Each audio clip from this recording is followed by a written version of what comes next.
es la voz de LA. It's like una galaxiana, come and kick it with us. I bring the bossa nova beats and talk the club that we love. Another year to adjust, and Will Kuntz we all trust. 6 titles in the cabin, tell a hater shut up. Mirar al horizonte con el cielo morado. Llegamos al estadio como siempre lo hago. Es la nueva temporada, ya cumplí 30 años. Rezándole a San Pequi que no dé al travesaño. Que repartan los balones y no sean tacaños. Que regrese el contraataque y que le hagamos daño. Un saludo para Robert, hermanos ecuatorianos. Que la táctica de Ananda nunca sean en vano. Si se trata de mi gala me levanto temprano. Ver el fur en verano, en el pasto tumbado. Siempre estoy a tu lado, en cualquier resultado. Vamos Galaxy, on top is where I gotta be. Chilling in the canopy, staging like a winery. Goles during rivalries, brew from the refinery. Only want the finer things, we letting you know. Lo que pasa en la galaxia, ready, let's start the show.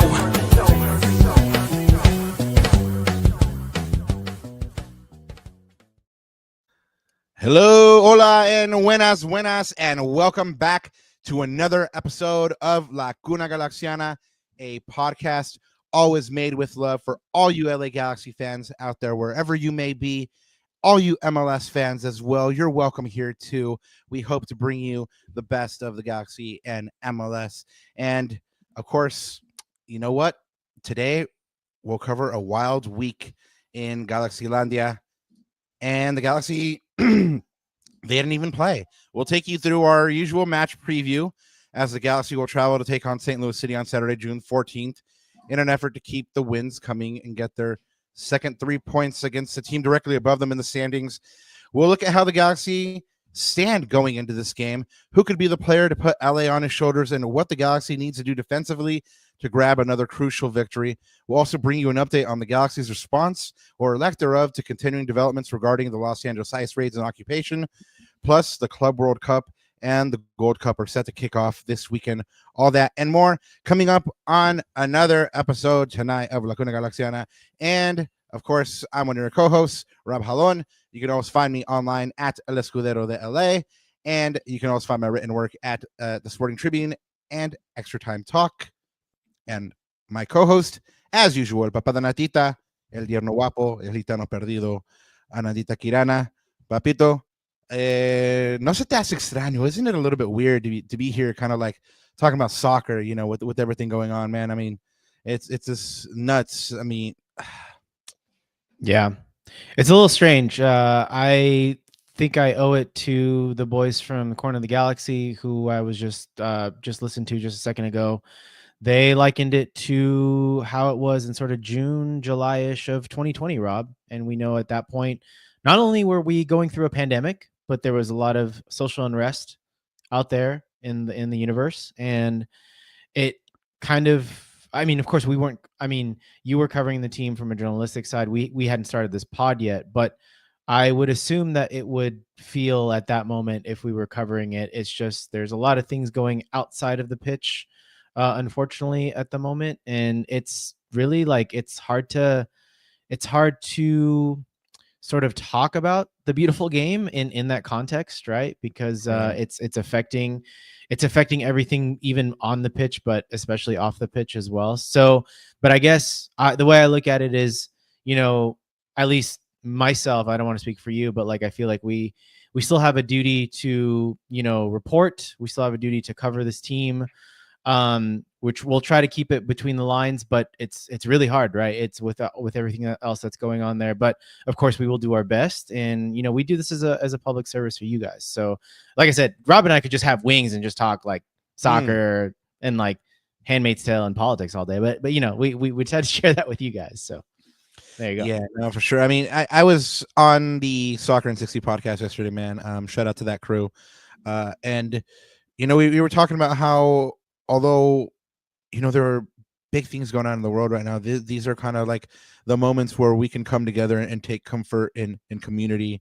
And you know, I keep on telling wifey, you know, they're not going to knock me off my game, man. Like, I mean, that's the whole purpose of everything that's going on, man. They want to instill this fear. They want to throw you off your game. They want to keep you from living you and your normal life. And I keep telling them, they're not gonna do it to me, man. I mean, I'm gonna come back and I'm gonna share community with this chat with you, talk about the Galaxy, and yeah, man. So we'll get into a little bit more about all that stuff, but like I said, I mean, the reason I'm here is because you guys are keeping me going, quite literally, because it's been a rough week socially, and then just very, very disappointing on and just what the response was from the team. But again, we'll get into that. Chat, thank you guys so much for making us get to 200 shows. We didn't get canceled, although some of my views recently might get me canceled, and that's fine. If you don't mess with it, that's totally fine. But you guys got us to 200 shows, and you guys have us slowly on the march to 700 subs, and we love you for it. So thank you so much. Help us get there by the end of by the start. Definitely of the League's Cup by the end of the season. Definitely.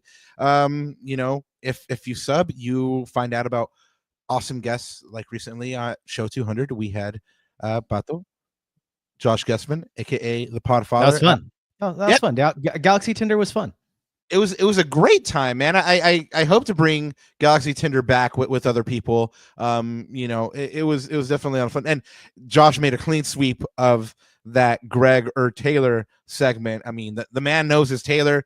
The man knows his Greg. He's good. He damn good. He was class. Anyway, he was class. Yep. Yeah, for sure. And we were lucky to have him. And like I said, if you guys sub, you guys know when Josh is on. You guys know when Will Kuntz is on.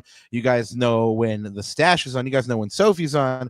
Just hit that subscribe button. Ananda says 130 y'all don't. It's disappointing to me as well. But it's very easy. You guys can complete that task by just hitting that subscribe button and hitting that like button as well.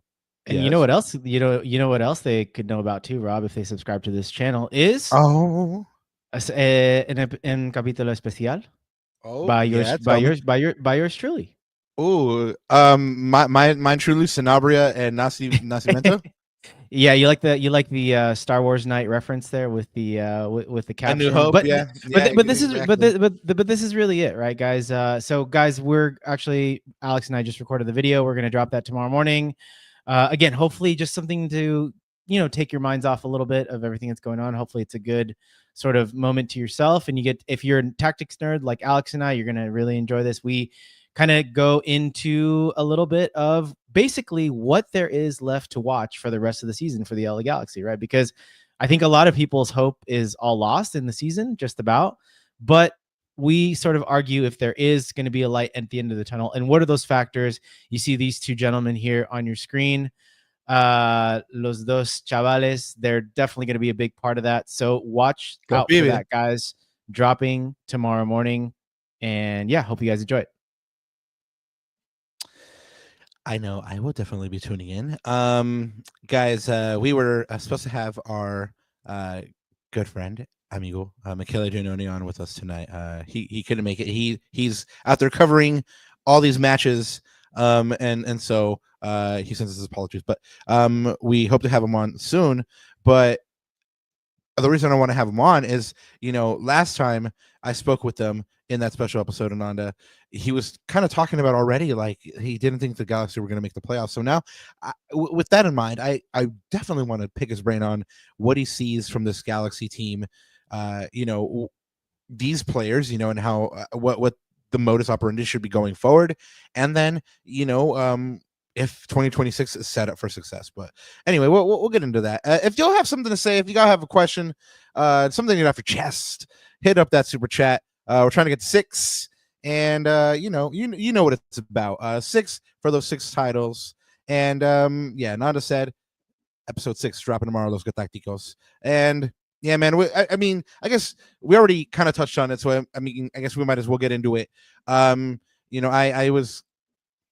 on the last pod that I had reached out to sources and about the Galaxy's response and what was going on, and I was able to confirm. Was this yesterday, Ananda? It was. I can't even tell. Like Yes. time Yeah. time is I think so. crazy. Time is I think crazy right so. now. I think Yeah. so. So yesterday I was able. Was it yesterday? Dang, that seems so long ago. Anyway, so yesterday I was able to Yesterday. confirm. Yes, exactly. Yesterday I was able to confirm that the Galaxy would not be making a public statement about the protests here in Los Angeles, and it set off a kind of like a firestorm of support or against this stance, but and this is like there's so much nuance to this, right? I mean, I myself went through stages, right? And it's kind of been like the micro of what I've been going through this season, right? So, and I might have already said this to you, but like the first 12 to 18 hours were like, nah, surely they'll make a statement. Nah, it'll come. And then, after that, it was like kind of me being incredulous, like, nah, sure, nah, they're going to make a statement, right? Then it went to anger. Then it kind of just became like, you know, now that I'm thinking about it, like I have had a night to sleep on it. This kind of makes sense. It's like in journalism, you always say follow the money, right? Hmm. And brass tacks, the Galaxy are one part of an organization, a huge organization called AEG, bankrolled by Uncle Phil Anschutz, right? This man has paper. He has bread. And he throws a lot of it around to very conservative causes and conservative candidates. And so we've already seen kind of opposition to different social causes in the past. But the Galaxy have done a real good job recently of kind of being on the what is it? What are they saying, on the right side of history? But I started thinking about this, like I said, Ananda, even before I got confirmation that a response wasn't coming, and it became one of these things that, yeah, it makes sense that this would happen. Like when I finally did, drop this tweet, it was more a matter of like confirmation of something that I already knew, because Yeah. I knew that, again, it's part of a small part of AEG. I mean, the Lakers did not make a Right. statement. Neither The did the Kings Kings. the Yep. Kings did not make a statement. Even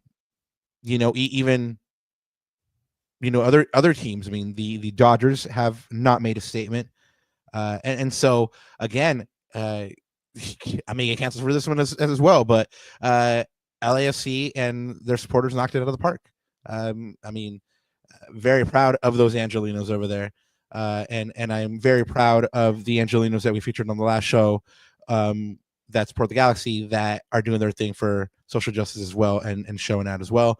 But there was a lot of disappointment. I've even seen people out there giving away their tickets, Mm. And Canceling their season tickets for the rest of the year. I haven't seen that one as well. Yeah. And yeah, Roughneck Yeah. is right. Angel City too. Right. Yeah, exactly. K-Backs got a lot of flack, but he said they were first. I don't think he said it in like a mean way, but LFC fans definitely got upset about it. And maybe he could have phrased it a different way, but yeah, no, I mean, congratulations to both those teams and fan bases. And I think that's what's so disappointing is I've seen so many Galaxy fans out there that have said, you guys are okay with taking the money from the community, but when it comes time to stand with the community, you guys haven't made a statement. The supporter groups pretty much all have made their statements as well. ACB, put out their statement. I saw ACB members out there at the protests. Shout out. And all the supporter groups have basically canceled viewing parties or different events. There were buses going up to San Jose and that's not happening either. Big Heck and the IEGs, they canceled an event as well. They stand with the community and with the supporter groups, and it's having an impact on what should be a great summer of soccer as well, Ananda, because the Gold Cup kicks off on Saturday here in Los Angeles. Yep. The Club World Cup. The Club World Cup kicks off in Miami, and we already know it's already been very, very publicized that there's going to be ICE presence at these events as well. It makes it so families can't go out and enjoy a day out of soccer. I mean, the whole thing with having these tournaments is growing the game, and this is very, very anti growing the game of soccer, and so it's really disappointing to see that this is continuing, but there is a little light at the end of the tunnel, and we'll get there at a second. But when the Galaxy didn't make a statement outright, but today Greg Vanny in his press conference, he was asked about what's going on, and shout out to Corner of the Galaxy. This is from one of Josh's tweets, and I think it was Edward Kaucic who asked this question. So shout out to him, our colleague. How's the preparation for this game, especially the focus with the distraction of things that are around the game, the protests, knowing that the community is very, very tight with Hispanics in Los Angeles? And then Greg gave us an answer. I think all of us understand in the profession that we're in, soccer is the most diverse sport in the world. And I think all of us, and I mean, you look at the diversity of the team and where everybody comes from. And so, I mean, we are certainly empathetic and behind just diversity in general and the support of people and our supporters and the humanity of it all. I mean, we're fortunate enough to be in the sport that brings us together. And so from that perspective, we stick together as a group and we support each other and we support those around us. And we try to stay focused on our task and our task at hand as well.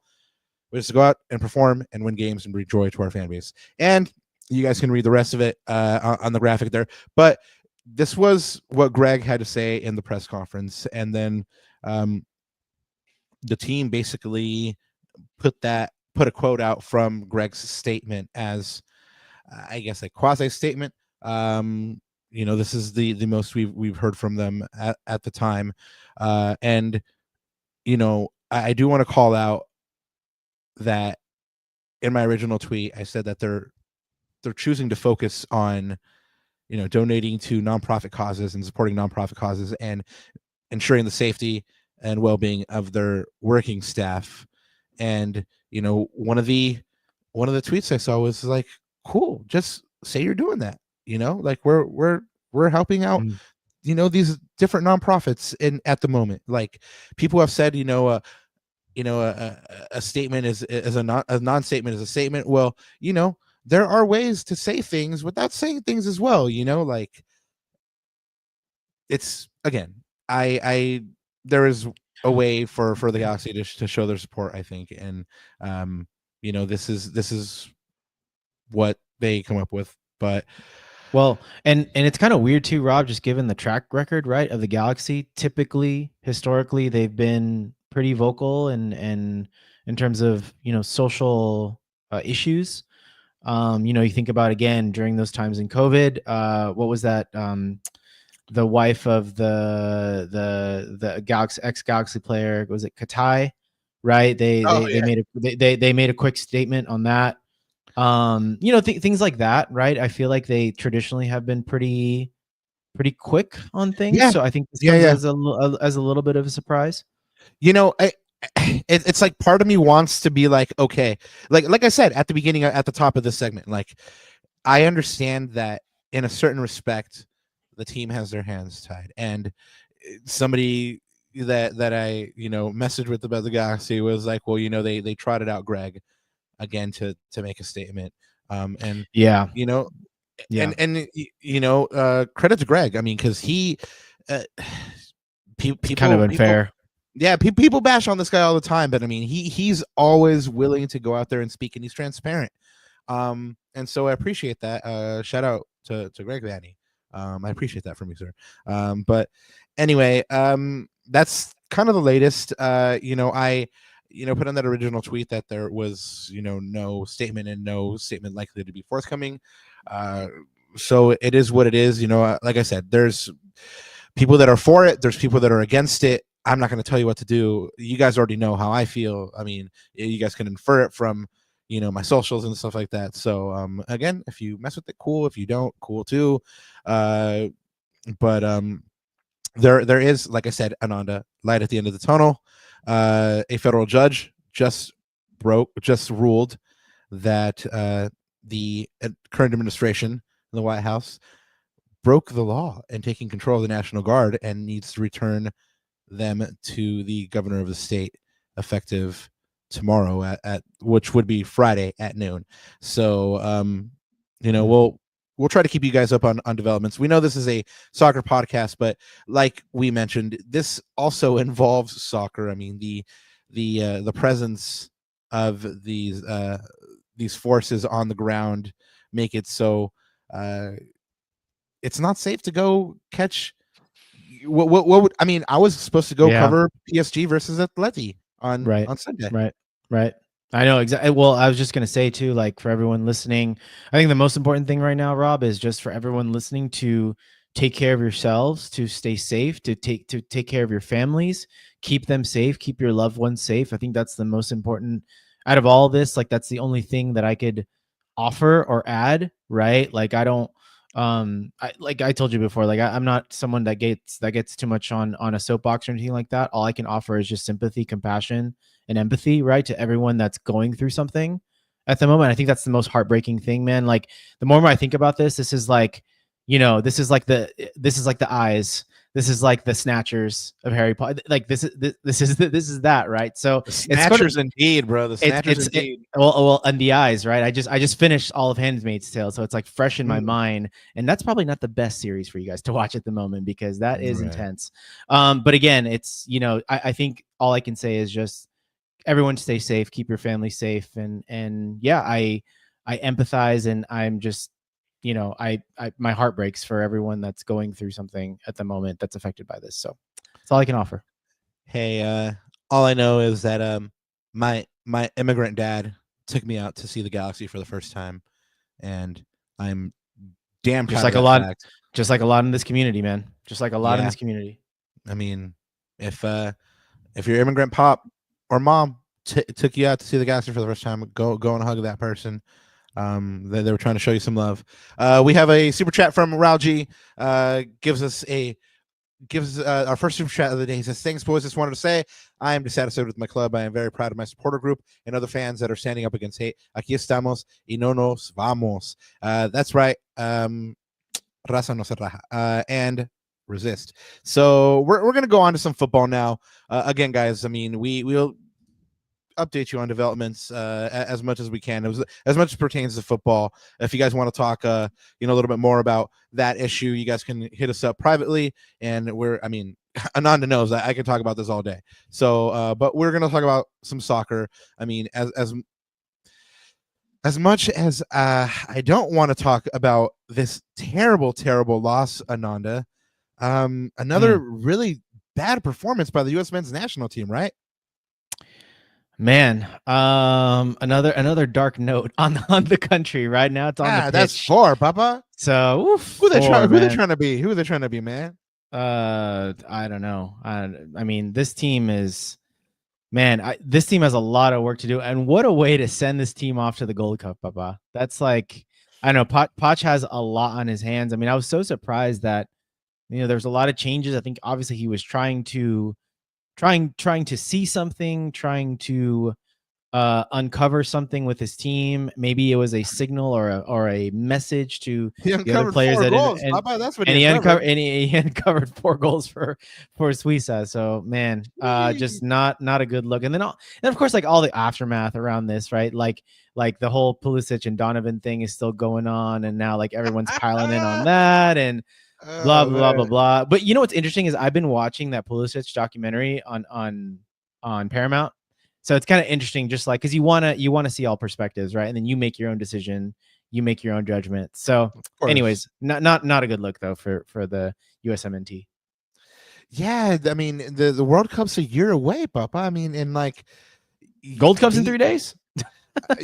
Yeah, I mean, and they don't have some of their most The top important players, pieces there. Yeah, no, it's crazy, man. I mean, and you know, again, I don't disagree with Landon's sentiment, but I said on the last pod that I don't really think that he was probably the wisest mouthpiece to share that sentiment, given his own track record. But yeah, no, this country is I mean, geez, I mean, who knows? I was going to say is set to host the World Cup in a year. Yeah, I know. I knew you were going with that. Good Lord, I hope we're here, still here in a year. But anyway, yeah, this country's set to host this World Cup in a year, and this team does not like together at all. It's some of its best pieces are not out there. You know, a year ahead, and like I said, Landon was right. I mean, Cristiano's out there at 40, still trying to lead his national team. You know, like I mean, los argentinos mueren por ser en la selección, papá. Mueren. They're like, I just want to make it one time so I can play with Messi, and like, oh my God, like, and that's, you know, I get that, man. Like, you should have that desire to play for the shirt like that. That's all about like defending the badge, man. And in this instance, it's like defending your country, man. So it's like, I get the sentiment, and hopefully something changes. Hopefully it all comes together. Maybe they're right now filming the documentary, and later when the United States, you know, gets to the World Cup final or something like that, though, we're like, psych, we planned it all, you know. But it doesn't look like it, because that 4-0 to Switzerland was really nasty. It was 4-0 within like what, 40 minutes? 40 minutes, yeah. And it was over in the first half, man. Over in the first half. And now it's like, I mean, now Mexico's clearly the best team in CONCACAF. We're one of the worst teams in CONCACAF at the moment. Like, it's pretty brutal, dude. Brother GCam says, I have zero hope for this team for the World Cup. No fight. I don't really say this very often. In fact, I don't even think I've said this about the Galaxy ever. But the term soft was bandied about you know, this team, and like just like I guess like the entitlement of, you know, being like, I decide when I play, not the coach, right? And so just the entitlement, man, and just like it really just like it's soft behavior, man. Like, just yeah, I think for some of I don't know, it's tough, man. It's tough to say, because the other side of the argument is these players play a lot of freaking football, a lot more than they did back in the day, with all the tournaments and the scheduling, and especially like, even if you look at like, dude, if you play in the championship, for example, you're logging a lot of minutes, right? Yeah, for sure. So I kind of get that side too, but it's man, it's so tough to speculate. But yes, on the optics of it, is like, you know, the guys back in the day were carrying injuries, and they would play on a broken leg, you know, or whatever. They would pull a Ricky in the semifinal, in the Western Conference Finals, right? You play 20 minutes with torn ACL. So I think the optics are bad around this, even without the speculation that may seem unwarranted. Yeah, and then you know, just like everything like that happened afterwards, you know.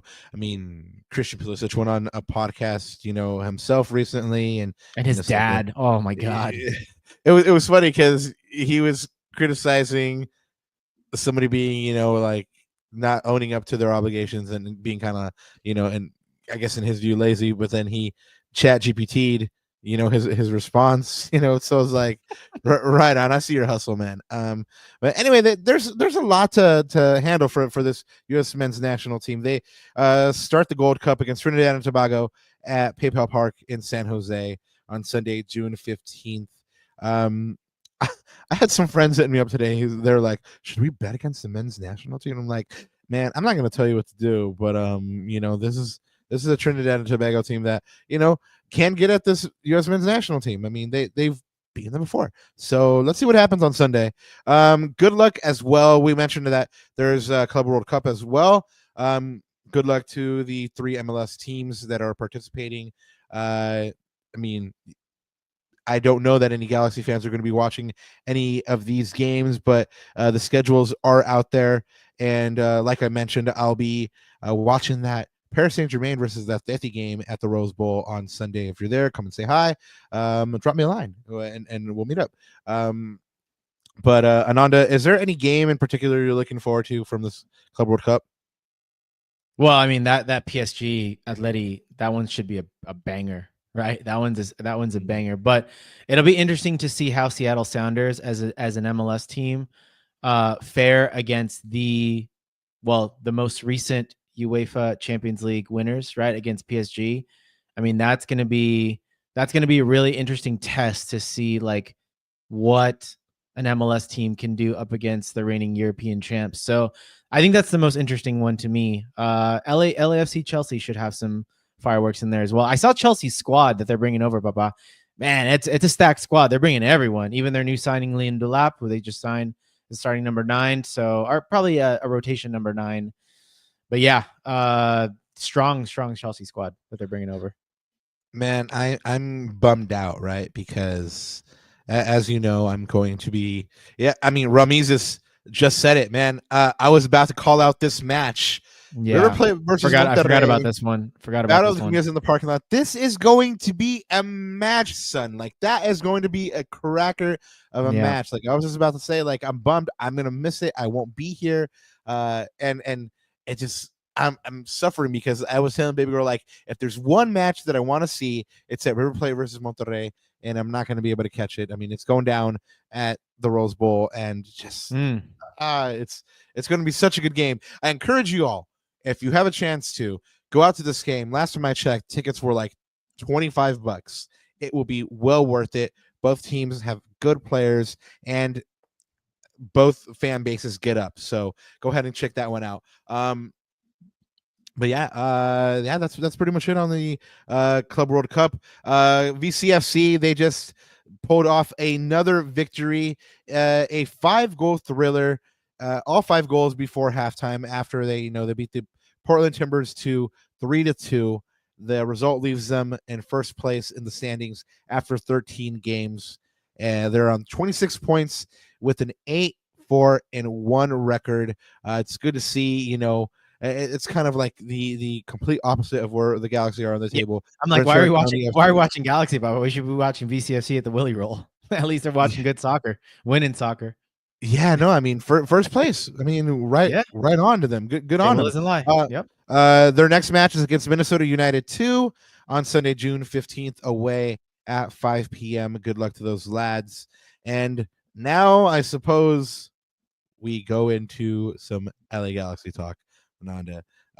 Which I'm already kind of like biting my fingers, because this one has all the makings of a trap game all over. Oh, you said it. You said it. Yeah, I gotta say it, man. You know what? No holding my tongue, man. This one has all the makings of a trap game. But this should be a trap. But this should be a trap game for St. Louis, though, because they're playing the wooden spoon last place team in the league.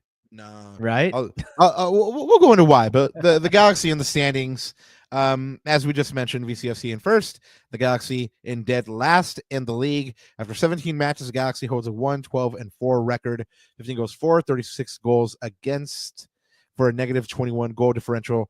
They have 7 points, 0.41 points per game. Still 15th in last place in the West, 13 points back from 9th, which is the playoff spot, and 7 points back from their next opponent, the St. Louis FC. Yeah, actually, well, it's 15 now, Baba, because they played we had a bye, but they played match day 18, and Colorado with their result snuck up there. So now we're 15 points officially behind the 9th place playoff spot. So that's 5 wins. We are 5 wins behind.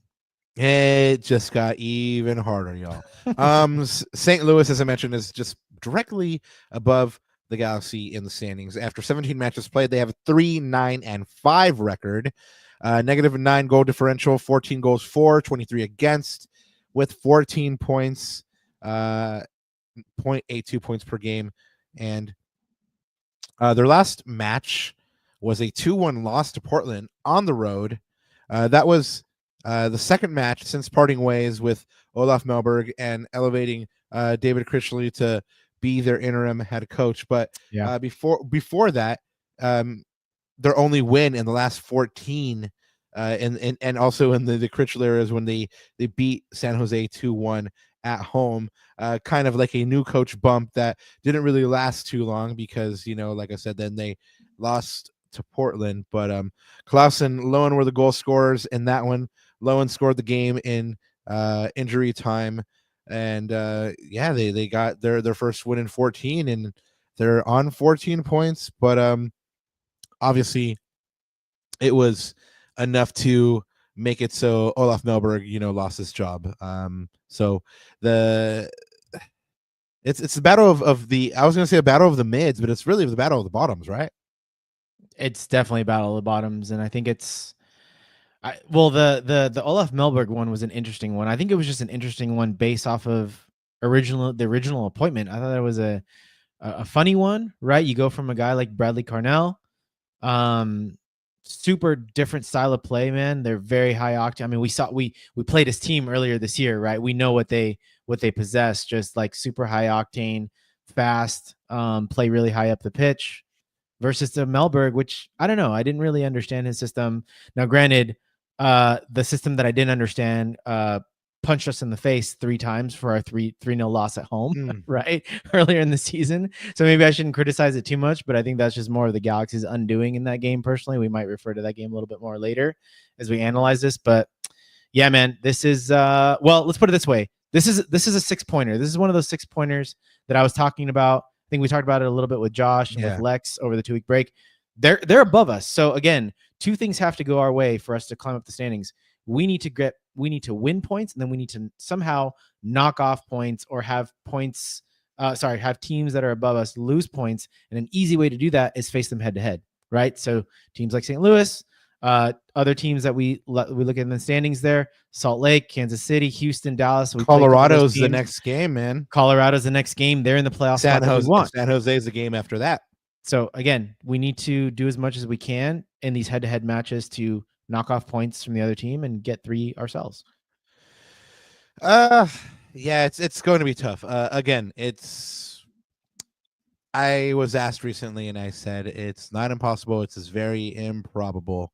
And it's going to be, but it starts with 1, right? So continuing their campaign, the Galaxy are away to St. Louis City, and that game is on Saturday, June 14th at 1:30. This is an early one. Greg kind of talked about the scheduling today in the Galaxy's press conference, and we've already talked about how they, it's hard on the body clock to go ahead and get used to playing all your games at night, and then all of a sudden you're playing at 1:30. And Greg goes, these games are meant to be played at night under the bright lights, and so I know it kind of messes with the player's body and stuff. So it'll be something to watch to see if the Galaxy come out a little sluggish, or if they come out, their normal selves and all raring to go and stuff like that. GCam with a super chat says, can you guys give your best tuyo for Papa in beautiful unison? I don't know if it's gonna be in unison, but because we're like a little weird like lag between our things, but yeah, we'll try. Yeah, but and not only that, but like we don't even know like what pitch we're gonna start on, like what key, but we will definitely try, especially because from what I understand in chat, Papa been drinking, so right on, Papa. Do you? So here we go. Count it off. 3, 2, 1. Do we? Oh, there we go. I like that harmony. Good stuff. There we go. Stuff, you got to go up the 3rd or 5th, whatever we learned in music theory back in the day. There we go. So you get a little bit of everything on this podcast. You get a little bit of soccer, a little bit of singing, a little bit of social justice. You guys get it all here. There we go. So anyway, the Galaxy enter Saturday's match against St. Louis. After that win, they hope to keep that winning streak going after that 2-0 win over Real Salt Lake. This is the sixth time these two teams meet, and the Galaxy haven't done well against St. Louis. They have a 0-2-3 record. And in the first meeting, like he already mentioned, Ananda, they played the Galaxy off their own pitch in a 3-0 home loss on March 9th. Tusher, Hartel, and Betcher were the goal scorers that day. But the last time the Galaxy were at Energizer Park, they also lost 2-1. That was on September 21st, 2024. And, they haven't lost to the Galaxy. The St. Louis hasn't lost to the Galaxy in their last 5 meetings. And adding a little bit of fuel to the fire to that, the Galaxy remain winless on the road this season, posting a 0-7-2 record away from home. The phrase of the day, a little bit of light at the end of the tunnel. Marco Royce has created the most big chances for the Galaxy. Mateus Nascimento has the most shots on target per match for the Galaxy. And today we got from Greg in media availability that Marco Royce was going to be available and he would feature this weekend. And, the only other absence is Edwin Cerrillo, as you already know. Ricky Puig is a long-term injury, so not worth getting into. But Edwin Cerrillo is going to be a big miss for the Galaxy. It'll be a big chance for Lucas Sanabria to kind of show his mettle as well. And then, something to watch is who replaces Cerrillo. We'll talk about that here in a sec. But I was talking about this trap game, Ananda, and the reason I say this is a trap game for the Galaxy is St. Louis hasn't looked great all season, and their best players are kind of missing in this one, man. I mean, Joachim Nilsson's still out, Rasmus Alm's still out, and then Tusher, who I mentioned, scored against the Galaxy last time. He's out. He has 3 goals and an assist this year in 15 matches. Durkin is out. He's one of their usual defensive midfielders, the backup to Eder Lewin, who is a huge miss for them. Also, one of the goal scorers against the Galaxy in this last match. Ananda, who do you think is going to replace Edwin Cerrillo in this midfield? How do you think Greg is going to approach this? Yeah, that's a really good question. I think he's going to go for more experience, Rob, now that we know that Marco is fit and available. I think he's going to go with a sort of 2 attacking 8s or 10s, however you want to call it. I think he's going to put Diego and Marco in that midfield. I think he's going to go for experience, man, and he's going to have Lucas be that lone 6, which I think he's played that role maybe, I don't know the exact number of minutes, but we've seen him in that role before, and he seems to be pretty comfortable in that as well. You just tell him, hey, sit in front of the back 4, give them protection, keep the play simple, just make yourself available on when you build out from the back, right? And just be there. And then, of course, have your technical leaders, have your Marcos, have your Diegos, have your Mickey Yamane sort of help you in that supporting role. I think that's where Greg is going to go. I don't see him going for the likes of Tucker Lepley or Isaiah Parente, who we've seen in that position. I think he's going to go for experience. And then, let's say the legs sort of, go out a little bit on the 70th, 80th minute. That's when he'll make the changes to those younger guys. But I think my spidey sense telling me he's going to go for experience. Your spidey sense. I'm actually kind of leaning the other way. I think he's going to give the young lad Parente a run out. I mean, he did have that error against San Diego, passing back to Garces, but or giving it up. But no, I think for the most part he's played pretty well this season. I think he'll probably get the nod. So let's see who's right. Let's see if Greg's going to go with a little bit of experience in that midfield, or if he's going to go with the young lad, the young engine, Isaiah Parente. Yeah. You know what? I was just thinking too. He may, if he does go young, I don't think he's going to go for Parente, but I think he's going to go for Winder. I think he's going to go for legs. I think he's going to go for ground coverage. I think he's going to say, look, we're away from home. We've got to keep this thing tight. And maybe we need Elijah. Remember this is the midfield that he started in Philadelphia, Rob, away from home. And we just hit him on the counter, right? So if he does go with a younger midfielder, I think he will go with Winder is my sense there. Well, he was asked today, Ananda, Mm. about Gabriel Peck, and what Gabriel Peck needs to do to kind of get back going.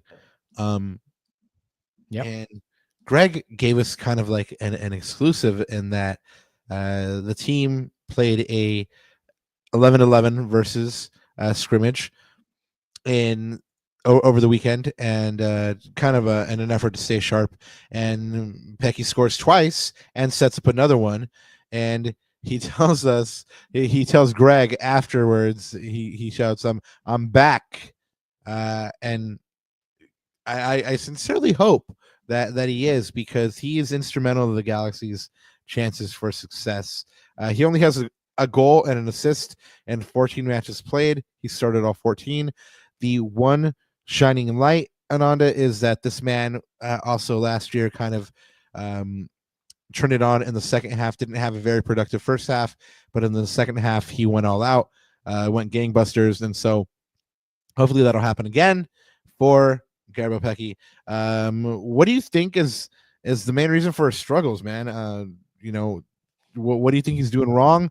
What do you think he needs to do to get back to his absolute best and scaring these defenses? Yeah, I think honestly it has been maybe more so not him necessarily, but the team around him. Remember, Rob, when he started the season, it was very start-stop for him. Obviously, he was working with a new striker, so that's Christian Ramirez, and then remember, we started Harbin Miller a couple of games back there at right back, Rob. And he's a guy that's really important in terms of building that partnership, especially on the right-hand side, building that chemistry. Lucas Sanabria hurt his collarbone in the second game, right? So Isaiah Parente stepped in there. So the pieces that were around him, he was working with different new pieces. And then I think in the sort of the 1v1, if I look at his individual play, I was lucky enough, remember, Rob, early on the season, this was preseason now, we were at the CVI, and I was lucky enough to ask Greg a question, and the question I asked him was about Peck, right? What was his sort of next level progression? What were him and his coaches working on with Gabe, as he likes to call him, throughout the season to get him to that MVP type of level? And he said, getting him a little bit away from the touchline and finishing at speed. Those are the exact words that he said. And he just hasn't gotten enough of that. Now, whether that's, I mean, a little part of me, for some reason, I don't know why, is he carrying like a little bit of an injury? Is he playing through pain? Remember, he only started, so out of the 17 games, he played 14 and he started all 14 games, but he missed a few games in between. So I'm wondering if he's carrying something, because in certain like 1v1 actions, last year, dude, he was gone. Like, he was past that defender like nothing. This year, I don't know if it's maybe the defense has stepped up. Maybe physically he's not at fully 100%. Maybe he's at 90%. I don't know. I'm speculating. But what I can gather is the outcome is he's not having the same 1v1, I guess, luck, or he's going past his defender as much as I remember him doing that last year. Last year, I was oohing and aahing. I was like, drooling at every little show of samba that he had, right? So, yeah, I don't know what it is, but definitely I think more of it is more of the pieces around him, and now he's starting to get that continuity, especially with Nascimento. I look for him to have a big second half of the season. Can you imagine if these two young Brazilian get going, man? Can you imagine how dangerous they're going to be? But you, as usual, have prepared a couple stats here for us that might tell us who is going to win this match. Yeah, let me pull that up now. So let's see. There we go. By the way, we have lots of love for y'all out in chat as well. Thank you. Yeah, I love you guys in chat, man. You guys are always the best, as you know. Los cuneros are lo mejor. Anyways, so back to the stats here. So, Rob, I think it's, without even looking at stats, we know that we're looking at two bad teams, but I think I mean, without looking, I mean, two bad teams. It's what's, I know I'm being like facetious, but come on, man. Be more diplomatic. Two teams at the bottom of the table. Yeah, exactly. And it's kind of like, all right, these guys are stating the obvious. So yeah, good pod, guys. Good pod. Anyways, but if you look at a little bit, if you double click a little bit into the stats, I think one thing that we're going to have to prepare for, Rob, is you look at the average possession on the right. This is again one of those teams that they don't need possession, right? They're comfortable with giving you the ball, the burden of possession, like we always like to say on this pod. They're comfortable with giving you the ball. So Galaxy haven't really been in this position a lot lately. I think in RSL, I think we started asserting our possession dominance, but again, we were at home. RSL wasn't a great team. So now, can we do this on the road? Can we establish that dominance in our passing game? Again, this is why I feel like, based off of St. Louis's playing style, I feel like that's why Greg is going to opt for the experience and the technical ability of both Royce and Fagundes in that midfield, right? We want to control that midfield as much as possible. But I mean, they're not a great offensive team. You look at expected goals, they're in the bottom third of the league. Shots on target per match, also bottom third per league in the league. But you know, they can still find a way to hurt you, obviously, when they hurt us 3-0 at home, right? So it's like you can't let your guard down. And then on the defensive side, look, they're a pretty decent defensive team. I think that's probably the only thing that they're hanging their hat on. But you look at again, they're not a very they don't play with a high line. They don't have a high line of confrontation. You look at the very right there, possessions won final third per match. Ironically, their old coach, or the coach from 22 to 24, Bradley Carnell, and his Union team, they're the top team in the league that win the ball high up the pitch. But this version of St. Louis just doesn't seem to do that. So again, this is going to be one of those games, Rob, burden in possession, but we're away from home. So it just takes one little mistake, one little lapse of concentration when we're passing it around sideways and backwards, like we've been seeing, right? Hopefully there's going to be like more incision, more precision in our passing and intent, right? And get shots on goal, shots on Berkey. Test them early. We've got to test them early. We're away from home. Right? Yeah. So, and that's the thing. So it's like, what version of the Galaxy are going to show up in those first sort of 10, 15 minutes? I always say a good signal of how the game's going to go is that first 10, 15 minutes, especially away from home, right? Yeah, well, it's like I said. I mean, it as well with the body clock thing. What version of the Galaxy are we going to get? Are we going to get the alert, quick Galaxy? And you know, they've come out a couple of matches this year, just very, very sharp and quick. A couple of those matches, it had nothing to do with body clock. They just came out a little sluggish. But add that different game time into this match. And didn't you say something about the weather just being all kinds of nasty and humid as well, like 90% humidity or something like that? So I literally, just as you said that, I'm looking at the weather right now. So I'm looking at, let's see, so it's going to be there might be it's going to be cloudy, maybe with a slight chance of rain, but humidity not terrible, Rob. 74%. I would have expected like in the 90s. So it's not like Houston levels of humidity, but Papito, 74% is still bad, Papa. It's still bad. I'm not playing that down whatsoever. So it's like body clock on top of like humidity and hydration for these players. So maybe you do have a point there. Maybe we do need some young, fresh legs out there. This is a trap game like a mofo. Hey, you know what's cool? I don't think we even announced this ever, Ananda, is that now people can watch this pod as we're streaming on YouTube, on Instagram, and on Twitter. So some people are watching this on Instagram Live, some people are watching this on Twitter Live, some people are watching this on YouTube. If you are on Twitter and on Instagram, make sure to go ahead and hit that subscribe button. And yes, sir. That way you can stay in the know of whenever we have some awesome guests. But I also wanted to let you guys know that way you can go ahead and comment in chat about what I'm about to ask. We are getting to the end of the show here pretty quickly. And so we do got to know what your guys' game predictions are.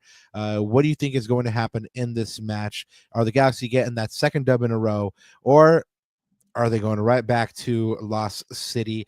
Ananda, there have been a couple of reasons why I've pointed to this being a trap game, but this is actually one of the reasons that the Galaxy might have a chance in this one, is that St. Louis doesn't have a great offense. I mean, their goal scorer, they're both their big goal scorers right now are João Klaus, Marcel Hartel with 2 goals.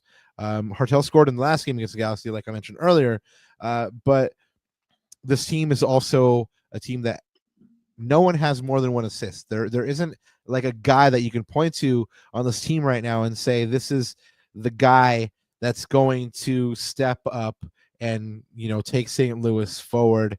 But on the other side of the coin, who for you is going to be the Galaxy player that steps up and wins this match for Los Angeles?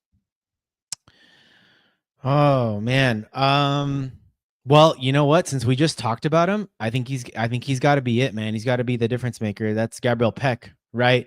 If Greg says he's back, based off of training, like we need that Gabriel Peck of last year, especially in the mid to latter stages of last year, heading into the first couple of rounds of the playoffs. Again, he didn't score in the final nor in the MLS Cup final, but I think we need that sort of explosive Gabriel Peck back. And then again, he had some really, really good looks against RSL. Like really the last couple of games, man, he's had some really good looks. Just hasn't tucked one away yet. I think he's not the only one though.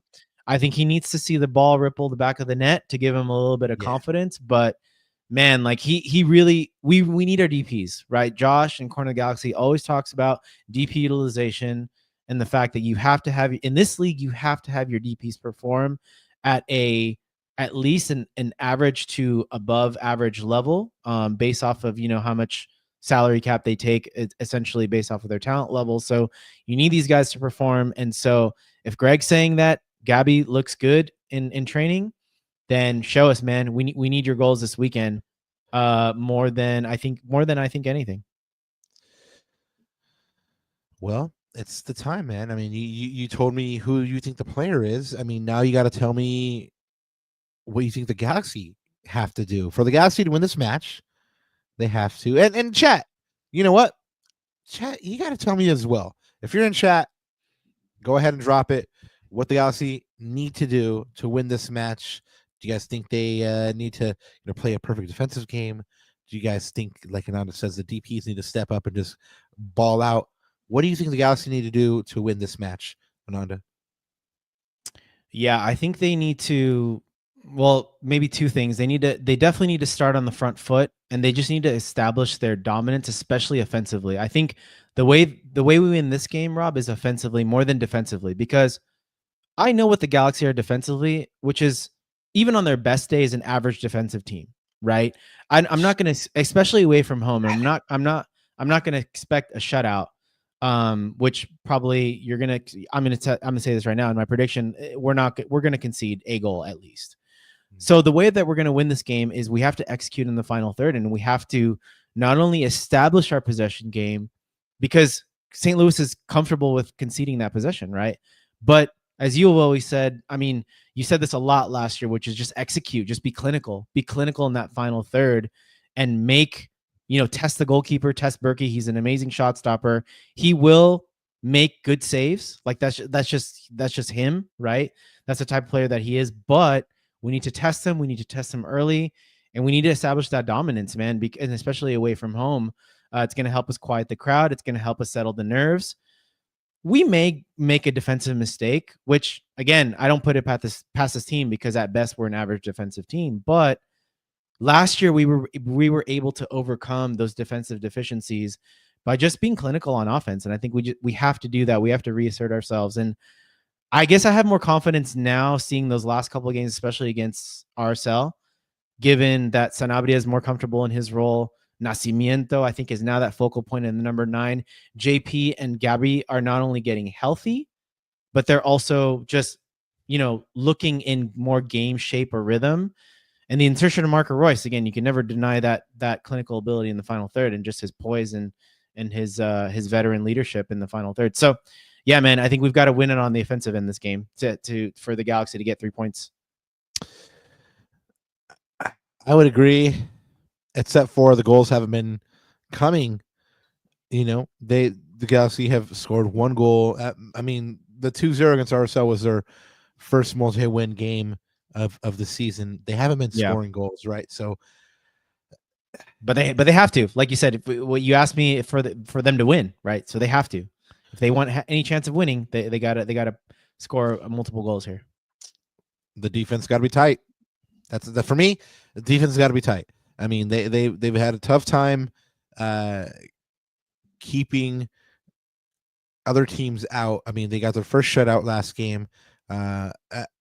So they just need to get another shutout. They need to build that consistency of making the Galaxy a tough team to play against and to get goals against. I mean, they've already shipped 36 this year. I mean, that needs to change, and give yourselves a chance to win by not conceding. So that's for me. That's what it is for me. But I know I would love that. Wishful. I think away from home, at home, I could see that. I think away from home, different kettle of fish, man. I just don't have that level of faith in this team, at least away from home. They haven't shown it yet. So. Game. The betting odds. I know you and Dr. Raquino worked very hard on these today. He made you cucumber and prawn sandwiches because you guys were famished. So betting odds right now, actually they're going up in the favor a little bit. They're giving us a little more of a chance, Rob, which is interesting. If you look at the DraftKings one, for example, like on the bottom, St. Louis at an even 50% plus 100 right now. The Galaxy went up from plus 275 to plus 230. I think that's probably like more in the 30% range. Again, for an away team, that's pretty high, right? Usually if you're in the 30th percentile for an away team, that's pretty good odds. That's like a third almost of winning the game. Again, 2.5 or so to 1, and the draw is bang on at 250. So again, I think it's just based on the fact that these are two bad teams. So the bookies are probably seeing that the Galaxy could pull out 3 points. It's not out of the realm of possibility, especially given if they carry on that momentum. I think the question always, Rob, in a break is it rest versus rust? That's always going to be the question. I would hope that just based off of how the first half of the season went and the little niggles and naggles and injuries and especially mentally too, I'm hoping it's going to be a little bit more of rest than rust. I think these guys are going to, I have a feeling the Galaxy are going to come out guns blazing in the first 10, 15 minutes. Yeah, well, they need to, we've already mentioned it a couple times. Which version of the Galaxy is going to come out in this match? They need to come out hungry. They need to come out, like you said, rested. And rest leads to them just being sharp and surgical, quick, there for each other. Greg's talked about, that predictability of knowing where each other are. I mean, everyone's got to do their job and be where they need to be, right? So since I went first last time, you guys are witnesses that I went first last time. It's you, man. It's you for the prediction. Oh man, always me. Anyways, I was looking to see if chat, because chat always goes first. But anyways, guys, go ahead and drop your predictions in there as well. I believe we had a 2-1 earlier. Let's see. I didn't see that one. Might have been up there, a little more up there. Anyways, I don't see her. Yes. Scott said a 2-1, unfortunately, and then the one and only said a 1-1. Ah, there it is. Yep, 1-1. Yep, and then Scott 2-1. GCam says 2-1 St. Louis. Man, you guys are Debbie Downers today. Anyways, okay, so I am actually going to welcome my Scrooges to my world. Yes, exactly. Oh, my pretties. Exactly. Actually, I am going to go for a 2-1 as well, Rob, but for the Galaxy. Like I said, I kind of spilled the beans earlier in the fact that we are going to give up a goal, but I'm hoping that we only give up one, and maybe it's not good. It's not going to be a mistake. I think it's just going to be a good, well-worked play by St. Louis. Again, they are at home, so we can't underestimate that fact. But again, I just feel like this is a fresh start. And we talked about lights at the end of the tunnel. We talked about sort of a new hope, right, for this Galaxy team. And again, just the way now we have Nacimiento at 9. It's not Christian Ramirez. We've got Lucas Sanabria now rounding into form. Yes, no Edwin Cerrillo, but we've got guys to cover that position. We've got Fagundes if we want, Marco Royce, even your Winders or Parentes that'll come in maybe, in my opinion, the last sort of 20, 30 minutes of the game when you need legs to close it out. And then I think the DPs are starting to get healthy. Greg is saying that Gabe is on fire in practice, so hopefully we see that in the game and the repetitions come through. And that's it, man. Like, you know, I maybe I'm turning over a new page, a new leaf, and sprinkling some good juju on this team. So yeah, Fool. 2-1, and we'll see. I'll text you after the match. Look, if you don't hope for anything, you can't be hurt, Papa. Just like it's, you know, you said it yourself on the last pod. It doesn't affect me. You said it last time, man. The road is hard to play on. The Galaxy have not won on the road this year. I mean, it's there are a couple things that could have helped them out. But I see this one as I see this one being a trap game. I mean, you know, it's just St. Louis is not a good team. It's like RSL. They're not a good team. Was SKC when the Galaxy played them? They jumped off to like better play after. But this is also I think this is a better Galaxy team than it was 10 games ago. You know, I forgot. I think we were starting again, we were starting sort of, who said it? Was it Lex or no? It was the boys from Talking Galaxy. We were starting G2 level players, right? Like it is what it is. Like, you know what I mean? So I think with a fully fit squad now, I think and again with Nasi run again, all these, I think we're in a different place, Rob. I think we're in a different place. So I need to see it now on the pitch. Well, I'm gonna give you a head and a heart pick.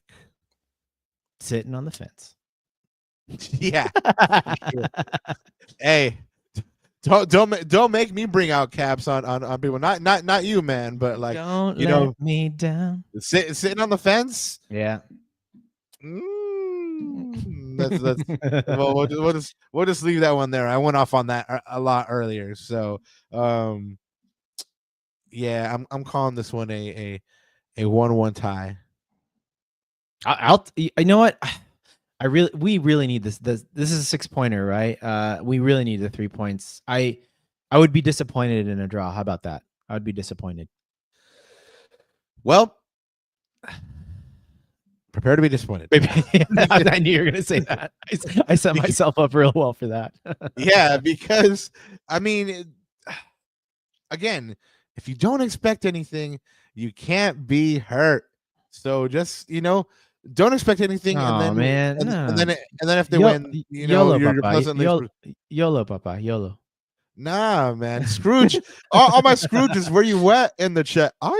Yeah. Anyways, I'm calling a 1-1 tie at best, but yeah, man, it's really hard to win on the road. Yes, St. Louis isn't a great team, but the Galaxy haven't been playing great soccer either, or when even if they did play great soccer, you know, just something would happen, or the bad refereeing, just something kept them away from that win. Yeah, and you know what? Hopefully you're right. Hopefully, I mean, bro, if you can't beat the 14th place team on the road, you're never gonna win a road game. So this is like your best chance, right? Like, you know what I mean? Like they're in 14th. Come on, this is your best chance now, unless you're playing Montreal on the road, which we're not. I don't believe so. That 14th place team already beat this team 3-0 at home.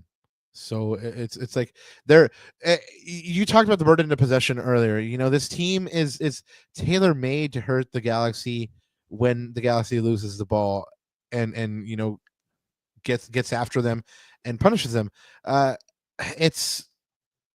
We already saw it in the previous match. Again, there's light at the end of the tunnel, and that there's a lot of players out for this team, and they haven't been playing well.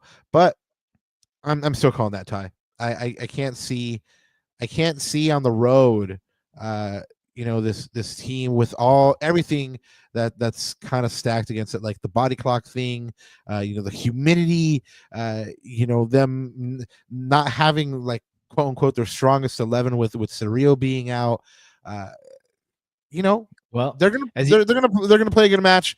They're gonna score early, and you know, around the 75th minute, St. Louis is gonna tie it, and that's how it went.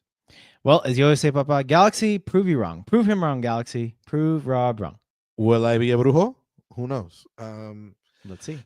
Yeah, no, and I hope they do prove me wrong. I really, really hope they do. I mean, I really hope that one day I'm at a press conference and, you know, one of these cats, Diego, walks up to me and is like, 1-1, huh? Yeah, take that 4-1. You know, and I'm like, cool, man. I would love for that to happen. I would love for that to happen because I want this team to be successful and get these wins. So hopefully I am wrong. Hopefully they do storm out to that 4-1 win that I just mentioned. And if they do end up winning 4-1, then I'm a brujo in that way. Yeah, there you go. Well, Ananda, that is otra vez tú. Jeez. El primo, what's up, man?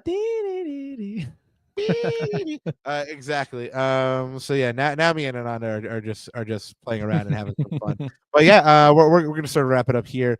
On Monday, May 16th. Unless Ananda, there was anything else that you desperately wanted to talk about. No, go for it. Let the chat know, let the listeners know what's going on. What do we have on tap? I did forget. I had something in mind present that I wanted to talk about at the top of the show. The Galaxy are doing Juneteenth events next week. I don't have that information handy right now, but I'll go ahead and shoot that down to you guys on Monday. So yeah, the Galaxy are doing some Juneteenth events next week. We'll get back to you guys on that one. On Monday, May 16th is when we'll do that. We'll bring you our Galaxy versus St. Louis reaction to this weekend's match with our friend of the show, Christian Conway from ACB and the Galaxy Fan Council and the Simply Soccer podcast. Shout out to him and Michelle, the big homies. And then on Thursday, June 19th, we'll be back with you to update you on all things Galaxy. Remember, the Galaxy don't play over the weekend of the 21st or 22nd. After this match against St. Louis, they don't play again until their midweek match Wednesday away at Colorado on June 25th. So that's pretty much it from us, Ananda. You always like to give last word to chat. Yeah, I do. But chat is always talking amongst themselves, which I love. Again, I just want to end it with this, man. I know there's just a lot going on, but it's I think Josh said it really well the other day. I think it was maybe on our show, right?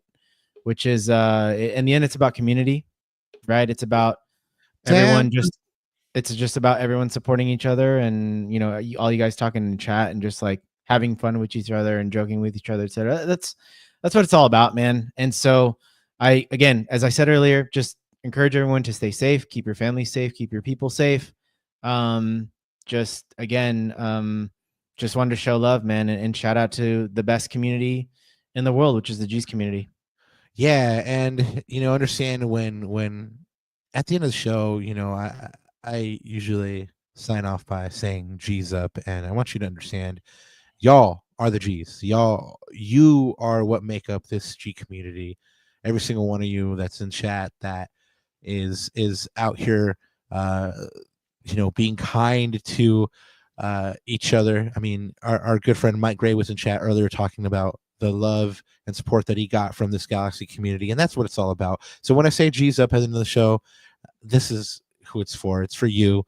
Thank you guys for always supporting us. XPH, thank you so much for being here. Thank you, Papa. Hitting up that super chat. It says late to the show. Wanted to show some love real quick to Robin and Nanda. Thank you so much, man. Corazoncitos, muchas. So with that, we do gotta say thank you once again for watching another episode of La Cuna Galaxiana. And Ananda, is it time? Only one thing, or maybe a couple things left to say, Papa. Yeah, just one thing left to say. Resist and G's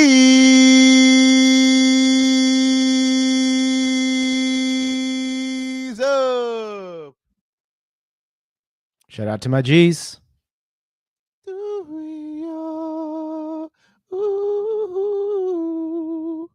Thank you, comments.